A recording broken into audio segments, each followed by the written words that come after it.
So now I would like to introduce Felix. Aejmelaeus-Lindström from Fristads.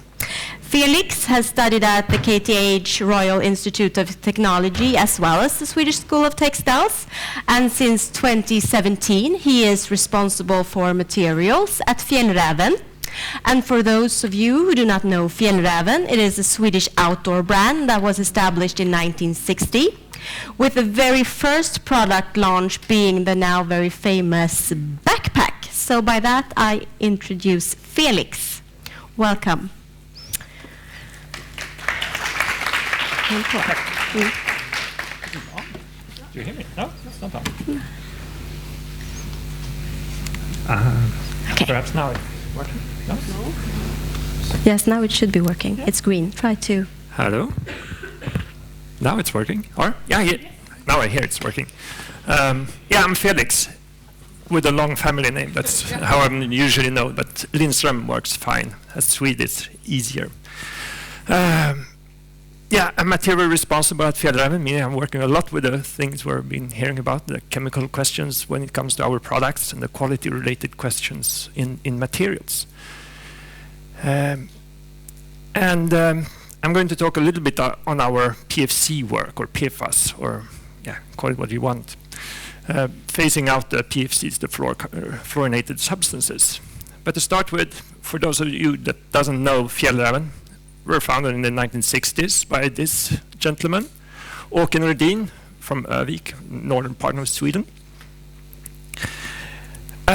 We are available in somewhere around 74 different countries in the world, so we're pretty global, selling all the world, producing trekking and outdoor products and lifestyle garments. But our core thing is trekking equipment. But most people probably know us from this small backpack, the Konken. In some cases, people even think we are known as the Konken company, or our brand name is Konken, but it's actually Fjällräven. So a little bit of background of who we are. And our mission is to inspire the world to walk with nature and to be out in nature as much as possible. And our vision is to be the most premium and sustainable global outdoor brand available. And how to do that? We are developing a durable, functional, timeless equipment, or at least trying to act. And then act responsible towards animals and people, nature, and here chemicals comes in, very important. And to inspire people to be outdoor. But that's not what I'm going to focus on today, but facing on our PFC work. And it all started somewhere around 2010, 2011, when we wanted to develop a new waterproof series of products. Later came to be called EcoShell. And then we asked us a little bit, where do we want to go? What kind of product should it be? And then one of the first things was it should be PFC free. And this is both for the membrane and for the DVR. It should be, of course, functional. Trekking outdoor company without functional clothing, that's lifestyle or something completely different. And non-toxic as much as possible. So looking at what alternatives are available and looking at it from a sustainability point of view. And where are we, or where were we? We should perhaps have been writing instead. And we started by mapping out what are the different DVRs. And when I'm saying DVRs, I mean durable water repellent, like treatments you put on the face fabric to repel water. Where do we use it? What alternatives are available? And what are the drawbacks from these alternatives? And I think where do we use it has been addressed already by Eleanor. That's really important to look into where are the DVRs used. And when you start asking the fabric suppliers, meeting with them and discussing, you realize that they by default add DVRs on things that are completely unnecessary, like a shirt fabric with a DVR. It's not relevant. So that's an easy way to phase out, just don't put it on the fabric. Then it comes to the parts where you actually need a DVR, a rain jacket that absorbs water. That would not be the best rain jacket. So we started looking at the alternatives, and these were the, like, roughly the kind of base chemistries where we saw, like, waxes. We are a wax company. Some of you probably know the Greenland wax, and you can reapply. I'm coming back to that later on. Paraffins or hydrocarbons, silicons, dendrimers, and then when you started to look at different products that were ready available that you could buy, you realize that it's actually a mixture of different chemistries in these. And we started testing a little bit. And this is one of our colleagues. This is actually from one of our winter training we do every year, like out in Wood office, and he doesn't look too happy. Could be due to the DVR, I don't know which version he's trying, but the function is really important. And of course, when you talk about DVR, the first thing that comes up into mind is the water repellency. How water repellent is it? So that's pretty easy to test. You can do the Bundesmann or a spray test, or you can do lamp test to test this. But it has to be durable over time. Like, how many washes can you wash and still have the function, and these part of things. What we also realized when we started to try different versions of DVRs and asking our fabric suppliers to change the existing DVRs to other chemistries, non-fluorinated chemistry, we realized that it not only affects the water repellency, but also the tear strength. In one case, we actually had the tear strength dropping to 50% of the original one. Color fastness is affected. The hand feel, really important for the designer. How does the fabric feel? Yeah, and, is affected by the choice of DVR. And one of the big drawbacks we found with these non-fluorinated is the durability. You have to re-impregnate the fabrics. You have to retreat it because the water repellency will drop quite quickly compared to the C6 or the C8 or any fluorinated substance we have been comparing with, at least. We had a little bit of a benefit from coming from, this is one of our core fabrics and wax. So our core customers are pretty used to taking care of their clothing. They know that if you want to have more windproofness, then you add more wax. We actually supply the wax as well. So it's, our customers were already perhaps a little bit in the mindset of that you have to maintain your equipment and your clothing to have the performance you need. But still, it required quite a bit of communication that, okay, this jacket is waterproof and water repellent, but you have to take care of it in another way than perhaps a fluorinated jacket that the main or general consumer is perhaps more used to. Another drawback that we saw is you don't stay clean. They are not oil repellent and they are not dirt repellent. But that was pretty easy for us to make the judgment. That's not a vital effect for an outdoor clothing. Of course, it's nice to be clean, but that's not why you're using a shell garment or why you're having a water repellent jacket. It's not to stay clean, but to stay dry. So it was an easy decision from our side. So far we've been talking about the function, and that's something we can test ourselves. We as a brand, we know how to test clothing, we know how to test fabrics from a functional point of view. But looking at the DVRs and looking at the toxicity, we're not a chemical company, we don't know this. And then as a part of the chemical group, we got great support, and Sandra talked already, and this is some help we need to make the judgment for the substitution. Is this better or worse, or is it the same case as the C6? Are they persistent? Are they toxic? This kind of chemistry part. And another really difficult part is to know what kind of chemistry is in these products. And reaching out to our fabric suppliers, you realize that they perhaps don't have the knowledge or the contact to it. So we went directly to the chemical suppliers, and then we hit the wall. And was it Eleanor that mentioned the SDS, like the safety data sheets? Often they don't give you much information at all. It's like, okay, it's non-toxic, or it's then cost number, trade secrets. And I think that's the most common used ingredients in many of our DVRs. I actually have a good example for having a meeting with one of the chemical suppliers. We're sitting in front of each other like this. We've been communicating, you can say, for a few months, and having several different NDAs written, and then we were finally getting the recipe and to know that what's in the DVR we are thinking of using. And we're sitting in front of each other, like happy with this meeting, and then like, okay, now we can start guessing. I was like, ha, that's fun.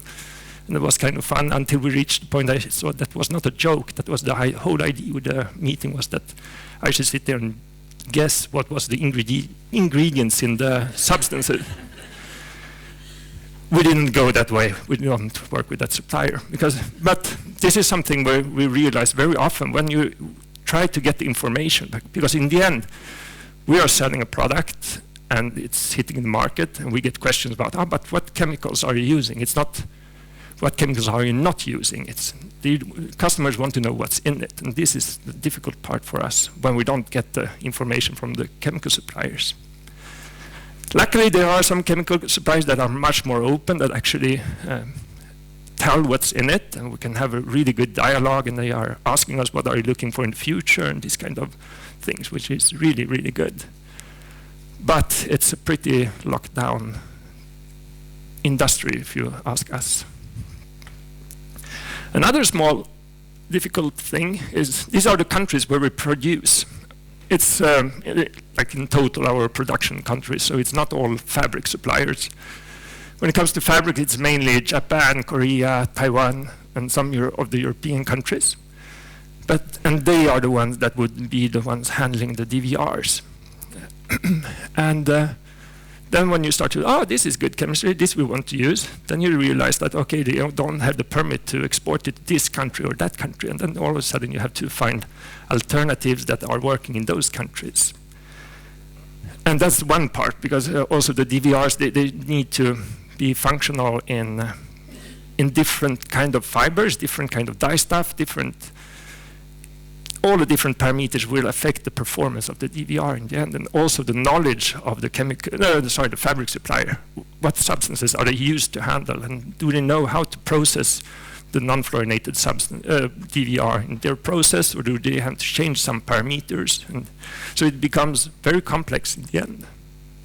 But this was more of a tax-related thing, so you can ship chemicals how you want, and like legal things. And then we came to the point we knew that what substances we wanted to use and where to use them, and the implementation. And we were happy. Now we have a PFC-free DVR that we put on our fabric, and it's great. Then we had contaminations. We had been testing the DVR, sending it to lab to analyze and see, okay, this is clean from PFCs. We analyzed the fabric, we analyzed all different parts, but then in the end product, you realize that there are some traces of PFAS in different versions. And this is a borrowed picture. I just wanted to show this is like the process is so many different steps where you have the potential contamination. Is the machinery really clean? How is the sewing table? What the cutting table? What fabrics have been handled on this? And the dyeing processes. Yeah, you mention a process and there is possible contamination. And also, this is the idea to illustrate the stores, because I didn't feel good to take other brands to put up and say they are contaminating our products, because that's what I don't want to say. But this is enough. If you have two jackets hanging next to each other and they are rubbing to each other, and one is PFC treated and one is not, then you will have contaminations, and it will be detected if you do an analysis on it. This is actually our sustainability manager's wardrobe. And yeah. Now with this beautiful picture, it's one of my favorites, I want to talk a little bit about something much more perhaps serious when it comes to contaminations. And that's the environmental contaminations that we see. Because analyzing our fabrics, we realize that we can find contaminations that are non-relevant to textile industry. You find PFCs that are much more relevant to the electronic industry, or to completely other industries than ours. So it's really clear that this is not substances that have been handled by our suppliers, but that are in the environment around. So you have contamination due to groundwater or water incoming or air or different kinds of ways.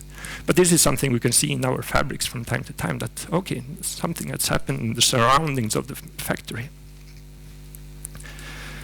I found this small map from the US, and this is from Environmental Working Group, and shows like contaminations of PFAS in the ground. I'm pretty sure, I couldn't find a picture over Asia. I think it would be super interesting, but looking at some studies, you can see that it's quite clear that it is a problem. So these are contaminations that are really difficult to handle, but we are aware of them.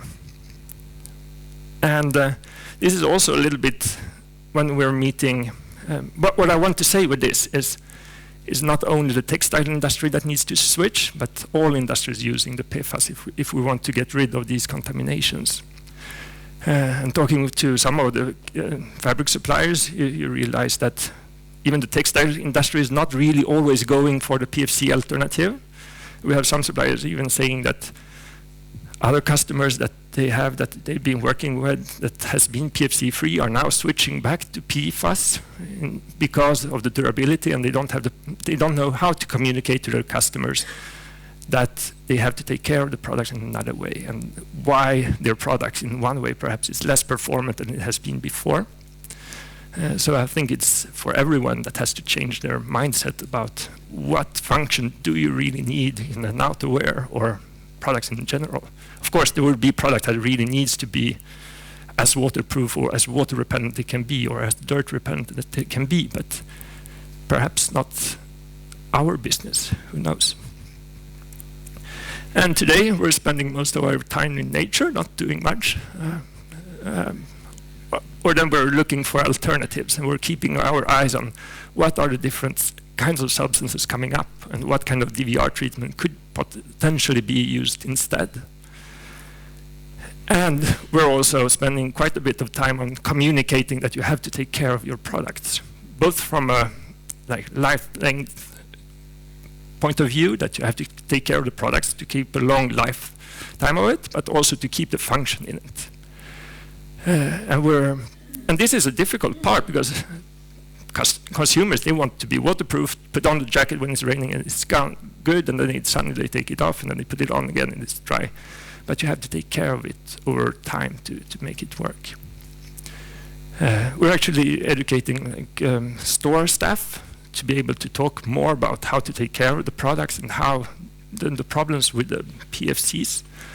And why our jackets also behave differently, because we don't have another membrane technology. We don't have a microporous. We have a hydrophilic membrane that will behave differently, needs to be treated differently. So it's all about communication and educating in some way as well. So with that word, I want to say thank you. And it's been a great pleasure to both listening and talking, and looking forward to the rest. Thank you. Thank you so much, Felix.